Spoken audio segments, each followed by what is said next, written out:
instrumento de aportación, de suma, porque al final lo que intentamos es que se sensibilicen de que esto es para todos y que todas las mejoras van a repercutir sin lugar a dudas en que seamos mejores personas y que nos muevan los valores.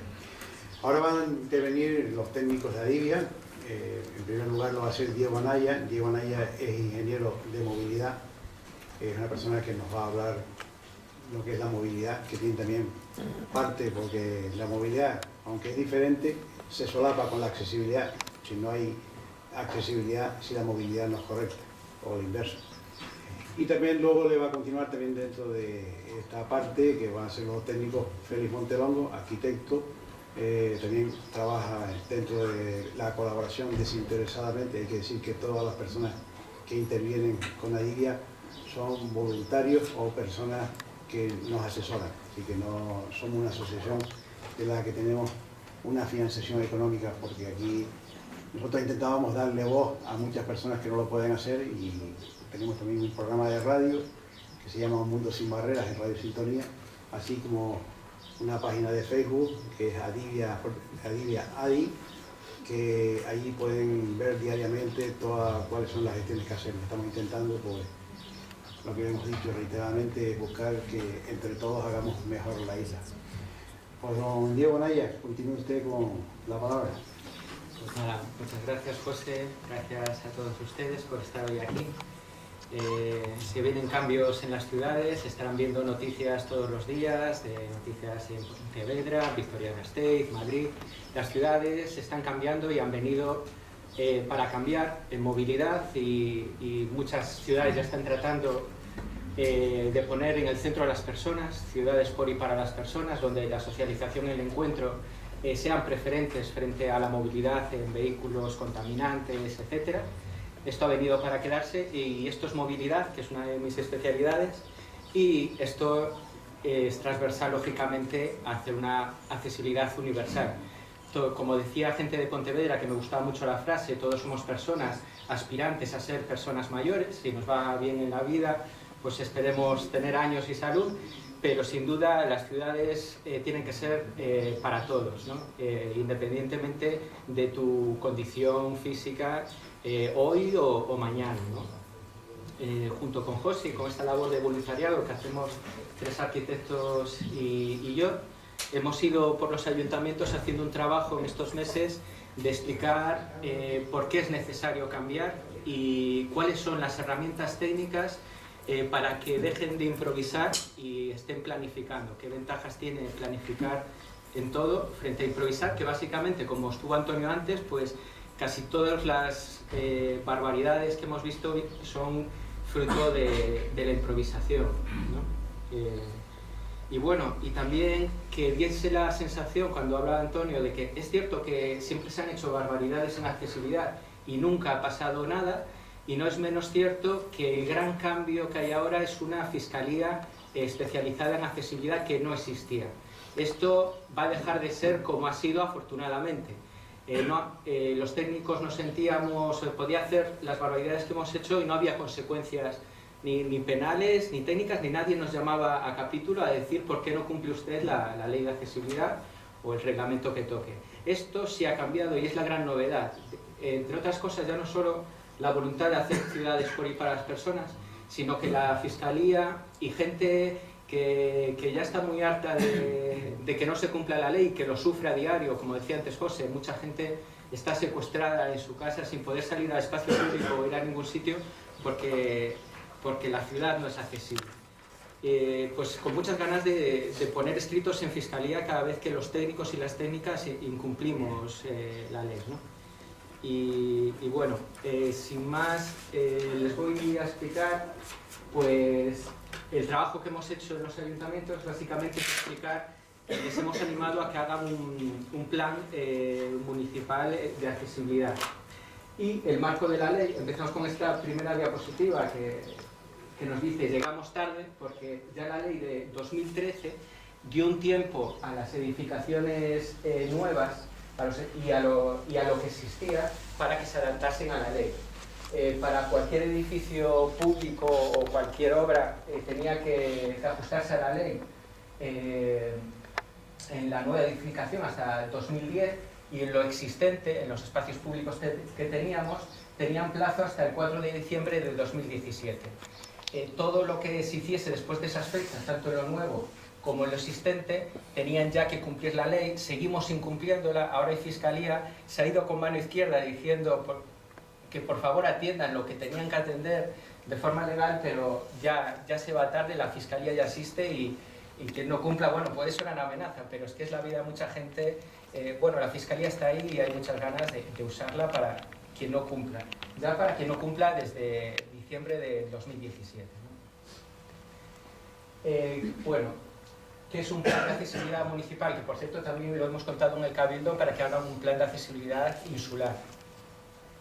Pues no es otra cosa que un plan de actuaciones, con un objetivo muy claro, que es hacer accesible gradualmente el entorno que existe. ¿Y qué es esto de ser accesible? No es otra cosa, y esto sí que es muy importante, que todas las personas lo puedan utilizar libre y autónomamente. Esto es el último fin que busca, que cualquier persona tiene derecho a poder usar el espacio público y privado, pues lógicamente, de forma libre y autónoma.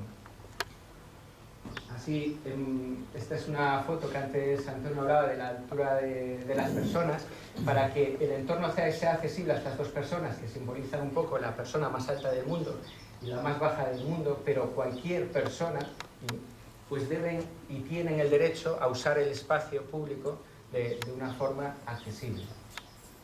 ¿Qué hace un plan de accesibilidad? Evalúa el nivel de barreras que existe, hace una fotografía del estado actual, qué tenemos, de dónde partimos, define actuaciones para hacer accesible el entorno y valora económicamente estas actuaciones, y lo hace en un programa de etapas, cuáles son más urgentes a atender y cuáles menos urgentes. Igual todas serían urgentes, pero evidentemente en un camino, un itinerario peatonal accesible concurrido por mucha gente, frente a una calle residencial donde reside menos gente, sería prioritario, y se entiende, pues actuar donde más gente concurra, ¿no? Ahí de forma prioritaria, aunque todo el entorno debe ser accesible. Y esto es otro concepto muy importante, que es el de cadena de accesibilidad. La accesibilidad debe ser entendida como una cadena de acciones que se vinculan necesariamente entre sí. Imagínese una cadena con sus eslabones, y una cadena funciona como cadena mientras ninguno de sus eslabones está roto. En cuanto uno de sus eslabones rompe, no funciona la cadena. En accesibilidad ocurre lo mismo. ¿Y cuál es esta cadena de acciones que no puede romper ningún eslabón? No es otra cosa que el eslabón de los espacios de uso público, el espacio público que usamos todas las personas. Los edificios de uso público es otro eslabón más de esa cadena, son 4 eslabones. La cadena de transporte y los sistemas de comunicación. Así, si tenemos un espacio público perfectamente accesible, pero no podemos salir de nuestra casa porque no es accesible, da igual que el espacio público sea accesible. Si mi casa ya es accesible, o el edificio público del que salgo es accesible y el espacio público también, si yo ahora quiero usar una guagua para ir a mi barrio y llegar a mi casa, pero la guagua no es accesible o su parada no es accesible, se ha roto la cadena y de nada sirve ni tener el urbanismo accesible ni el edificio accesible. Y esta es como se entiende la cadena. Cualquiera de estos factores, si yo llego a la Marquesina y no está en braille o no puedo leer bien en qué parada estoy y hacia dónde puedo dirigirme, está rota la cadena. De nada me sirve estar en esa Marquesina si no me puedo informar de dónde estoy y a dónde puedo llegar. Y así estos 4 eslabones tienen que funcionar siempre, y en cuanto uno de ellos no funcione, tenemos rota la cadena de accesibilidad, y aunque hayamos invertido mucho dinero, no podemos hablar de accesibilidad, lo hemos roto. Muchas veces hay mucha perversión a accesibilidad. Hacemos un paso de peatones que es accesible, pero vas de una acera inaccesible a otra inaccesible. Nos hacemos en la foto en nombre de la accesibilidad, pero realmente no estamos atendiendo ninguna accesibilidad, y esa inversión en sí misma, que sería fruto de una improvisación, pues no está llevando de ningún sitio a ninguna parte. ¿Vale? Se queda en un gesto que realmente hace más daño que favor, porque nombras la accesibilidad, pero falta mucho y es un paso casi que no sirve en sí mismo. En los edificios públicos. Este es bueno, el ejemplo de Puerto Rosario, que para las personas que usen silla de ruedas tienen que usar por la parte de atrás. Y bueno, es un ejemplo, cualquier edificio de uso público ya tenía que estar accesible. Y bueno, sabemos que no es así, pero pedimos a los ayuntamientos, y de ahí ese trabajo, que por favor tengan ya un plan para dejar de improvisar y se pongan desde ya, y en ese mientras tanto, que también hablaremos ahora de ello, se pongan a trabajar y a hacer lo que tenían que haber hecho y hacer. Pues que la guagua no solo sea accesible en la cadena de transporte, sino también la parada de guagua. ¿Vale? Pues estas no cumplen porque deben estar sujetas a itinerarios peatonales accesibles, ahora lo hablaremos. Y lo que hablábamos de los sistemas de comunicación, no solo la parada debe ser estar en varios sistemas, ¿no?, de comunicación para todas las personas, sino que también las páginas web, todo lo público debe ser accesible, ¿no? Aquí insistíamos que frente al inicio de la improvisación está la virtud de planificar. Cuando planificas, pues por lo menos tienes un plan, y un plan de etapas y una valoración económica, hacia dónde voy y de qué forma voy a hacerlo. Y hay que actuar así en todos los elementos, tanto urbanos como edificios públicos. Y desde aquí, pues queríamos animarles también al aspecto privado, porque esta labor que hemos hecho en lo público, de convencer y de invertir en una accesibilidad universal, esto van a ser muchos millones de euros para poner tanto edificios públicos como espacio público accesible.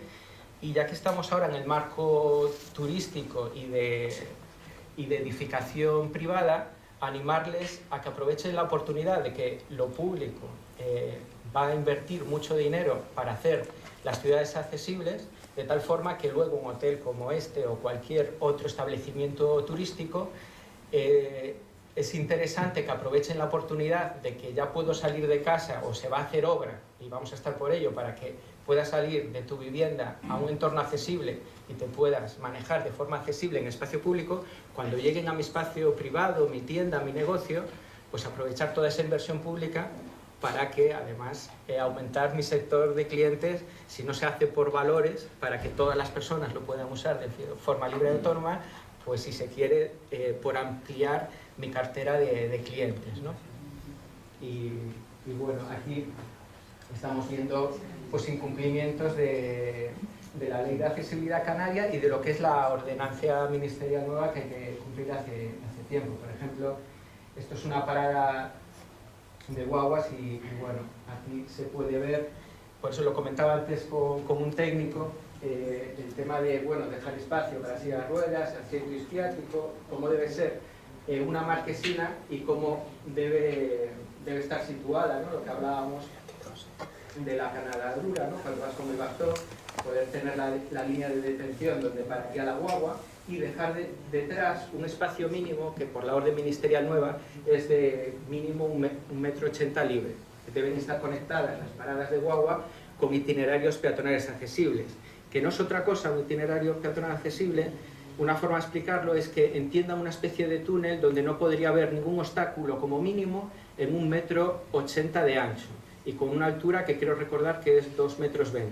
Ese túnel debería ser como mínimo de esas dimensiones o mayor, que también aprovecho para a veces comentar la miseria que tenemos los técnicos de hacer las cosas con mínimos. Cuando la ley te dice mínimo 1,80 o más, o cuando antiguamente la ley canaria decía 1,40 más 10 centímetros, 1,50, tenemos aceras a veces miserables de medir a las personas con el 1,50 o el 1,40 y sin embargo tener carriles de circulación de 5 o 6 metros de ancho, un solo carril, cuando perfectamente un carril de circulación de coches funciona con 3 metros de ancho. Ahí no íbamos con el metro, pero a las personas sí que hemos ido con esa política de mínimos que a mi juicio y como técnico es una política muy miserable. Si puedo hacer aceras de más de 1,80 m, pues ir trabajando con esa dignidad por y para las personas. Y si un vehículo tiene que tener unas dimensiones un poco más reducidas, pues es más humano intervenir ahí y no a la inversa. Los pavimentos, lo comentaba Antonio antes, no quiero redundar ahí porque sí que fue muy claro la cantidad de ellos que hay y lo mucho que desorientan, ¿no? El concepto de itinerario peatonal accesible, que son aquellos que les he dicho ahora las dimensiones y que garantizarían el uso no discriminatorio y la circulación de las personas de forma autónoma y continua.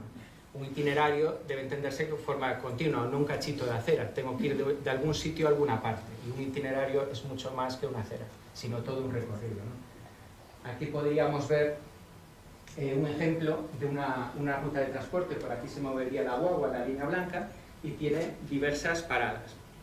Estas paradas podrían ser la iglesia, el centro de trabajos, el ayuntamiento, etc. Hay varios puntos donde son de máxima concurrencia, ¿no?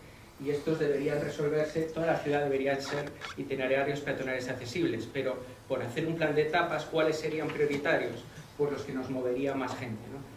Y desde que dejemos la parada de guagua hasta que lleguemos al edificio de uso público o privado, deberíamos hacerlo como mínimo en un itinerario peatonal accesible. Pero claro, de las muchas paradas que tenemos, a lo mejor esta es en mi calle, en mi barrio, y aquí pues vivimos pues, con toda la dignidad las personas que seamos, pero igual no es un punto tan importante como la parada que me deja cerca del ayuntamiento. Cuando hago un plan y no improviso, pues tengo un plan de etapas, donde aquí pueden ver que priorizo 5 etapas y sé de ese itinerario de guagua en qué paradas voy a actuar primero. Por ejemplo, aquí nos dicen que actuarían en la parada 5, en la 8 y en la 11. Si nos vamos aquí y las localizamos, pues bueno, han identificado esas paradas con un círculo blanco en este caso y han determinado que serían las primeras en las que tenemos que actuar, ¿vale? Y esto es simplemente un ejemplo de accesibilidad en el transporte, qué tenemos y en qué habría que invertir primero. Como hacer un plan lleva tiempo, no debe ser excusa para no hacer nada hoy o ayer. Aconsejamos siempre un mientras tanto que aunque se haga un plan y nos lleve un año hacer un plan o 6 meses, pues aconsejamos hacer actuaciones que sí o sí van a estar dentro del plan cuando se desarrolle. Que es hacer, se podría llamar a actuaciones de acupuntura urbana, por ejemplo. ¿Y dónde intervendríamos? Pues en las zonas más sensibles y donde haya una acumulación de situaciones de personas con movilidad reducida. A nadie se le escapa que actuar en el entorno sanitario de centros médicos y hospitales pues es una garantía de que sí va a estar, aunque tarde mucho tiempo en hacerse el plan municipal de accesibilidad, sí o sí va a estar dentro, ¿no? En un ejemplo de Puerto Rosario, que tenemos 2 centros médicos y un hospital, y tenemos, por ejemplo, 7 farmacias, pues mientras tanto, y aunque no tengamos un plan, conseguir hacer itinerarios peatonales, hacer accesible tanto el entorno médico como por lo menos un itinerario accesible que conecte al centro médico con su farmacia más cercana, pues no es ninguna locura y sin duda cuando tengamos el plan municipal de accesibilidad va a estar dentro. No has hecho nada que no hayas tenido que hacer y no has estado esperando a tener el plan de accesibilidad. Esto no son fotos sacadas a propósito, como decía Antonio, como ven esta es la línea de Google Earth. Simplemente hemos bajado la imagen y fíjense cómo hay una persona en silla de ruedas que circula por el asfalto. Esto es una constante. Hemos hecho ciudades, había un escritor que hablaba que nos hemos preocupado más como de la crianza de coches que de la crianza de niños, porque es cierto que los coches en su entorno asfáltico no tienen tienen una accesibilidad perfecta. Esto las personas con falta de accesibilidad o con problemas lo saben perfectamente y no es la primera vez que vemos a gente en silla de ruedas usando el asfalto, que es el que les garantiza, realmente es donde la inversión pública ha estado siempre cumpliendo accesibilidad, y no donde corresponde. En este caso es grave, porque en toda la manzana del centro médico del puerto no hay un solo paso de peatones, ni uno solo, es como una isla inaccesible. Y luego también se han planteado mal o erróneamente, por ejemplo, la parada de taxi que conecta al centro médico. Esto es una pendiente mayor de lo que parece la fotografía. Tener que bajar o subir en silla de ruedas por esa pendiente, pudiendo simplemente colocar la parada del taxi en una zona más apropiada, estaríamos evitando, pues bueno, estaríamos haciendo las cosas mucho mejor, sin duda. Y bueno, pues nada, comentar eso, no tiene ni un solo paso de teatro, es actuar simplemente en el entorno urbano del centro médico, pues, y hacer un itinerario hasta su farmacia, aunque no tengamos aún un plan de movilidad, de accesibilidad, perdón, pues estaríamos resolviendo muchas cosas en un área sensible, antes en el centro médico que igual en otros espacios. Otro espacio podría ser en el entorno social y de mayores, en el ámbito del transporte, en el ámbito escolar. Todo esto son áreas sensibles que no son excusa no tener un plan para no actuar ya. En el ámbito turístico. Y bueno, y con esto esta ha sido la labor, terminamos. Esta ha sido la labor que junto con José hemos hecho en los ayuntamientos y en el Cabildo, explicar la necesidad de planificar, tener un plan de accesibilidad y dejar de improvisar. Y nada, y muchas gracias por su atención. Sí, pues, y si tienen cualquier pregunta, pues... si les parece, si las quieren hacer ahora bien, si no, después al final tenemos un coloquio entre todos para que puedan preguntar de todo lo que vamos a estar hablando ahora. A continuación también Félix va a hablar de las actuaciones que se están haciendo en el municipio de La Oliva. Si les parece, ¿alguien quiere preguntar algo o seguimos? Yo me gustaría preguntarle, como dice usted, que ya está la Fiscalía intentando o preparada para actuar. ¿Dónde está la Fiscalía si quisiéramos denunciar cualquier cosa que no está bien? No sé si Bueno, está... te puedo contestar Sí. yo. Bueno, nosotros desde Adivia estamos a disposición de cualquier ciudadano que quiera exponer algún problema y tal, y asesorarle y actuar. Nosotros podemos ir, pero cualquier ciudadano puede ir a la Fiscalía, que está al lado de los juzgados allí, y presentar una denuncia, pero es más fácil que lo haga a través de una asociación. Claro, pues nosotros tenemos técnicos y cualquier sugerencia que haga, pues la argumentamos y ayudamos a que esto funcione. Nosotros lo que hemos dicho es que a partir del día 1 de junio, ya la moratoria se terminó desde el 4 de diciembre de 2017, a partir de ahora estamos explicando, nos hemos cansado un poco en algunos aspectos con algunos ayuntamientos, pero creo que la mayoría están por el cambio y los técnicos están asumiendo que esto es beneficioso para todos, y yo espero que no tengamos que llegar a eso. También indicarles que el Ayuntamiento de La Oliva, por ejemplo, ya ha puesto a disposición de cualquier ciudadano que quiera hacer mejoras de accesibilidad y de adaptación de cualquier negocio, de restauración, comercio o turístico. Hay unas medidas fiscales, en este caso beneficiosas, para ayudarles a costear todo ese tipo de actuaciones. Se pueden poner en contacto con la Concejalía de Urbanismo o bien con la Concejal de Accesibilidad, o nosotros nos brindamos también para ayudarles en cualquier tipo de cosas. Si les parece, si no quieren hacer una pregunta más rápido, Félix va a explicar un poco y luego continuamos con Jacinto y con Moisés Jorge, que seguirán con los beneficios de invertir en accesibilidad.